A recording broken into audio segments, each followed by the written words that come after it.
سلامونه وخت مو په خیر. شبنم وزیریم د زیر نیوز لرویشت ورځنیو سپورتي خبرونو ته ښه راغلاست.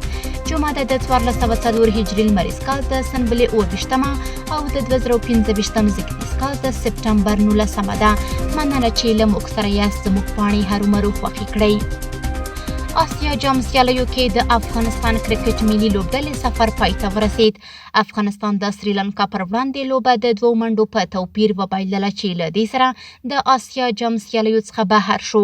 پرون سریلانکا لوبډلې د 4 لوبغاړو په سوځېدو افغان لوبډلې ته د 101 منډو هدف وټاکه، خو افغان لوبډلې د 8 لوبغاړو په سوځېدو 109 منډې جوړې کړه او وی نشو کړی چې په یاد جام کې خپل ځای وساتي. هیره دې نه وي چې افغان لوبغاړي محمد نبي د 5 شپږیزو په وهلو سره په زړه پورې لوبه وکړه. د آسیا جام 12مه لوبه نن د هند او عمان ترمنځ ترسره کیږي. د آسیا جام کرکټ سیالیو په لړ کې نن هند او عمان د سیالۍ ډګر ته ښکته کیږي.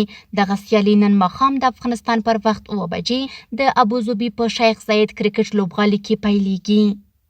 د بغلان ولایت په پلخمري کې د یاد ولایت په ګډون د کندوز او سمنګان ولایتونو د 80 ورزشکارانو ترمنځ د کوروش سیالۍ د 1 ورځې لپاره ترسره شوې.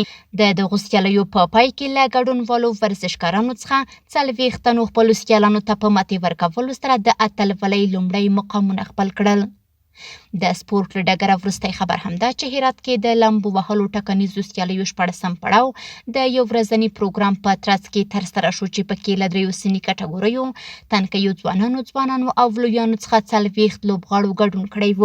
د دغو سیالیو په پای کې له ګډونوالو لوبغاړو څخه 15 تنه چې ښه ځلیدلي وو د هرات د لامبو ټاکل شوې لوبډلې لپاره غوره شول.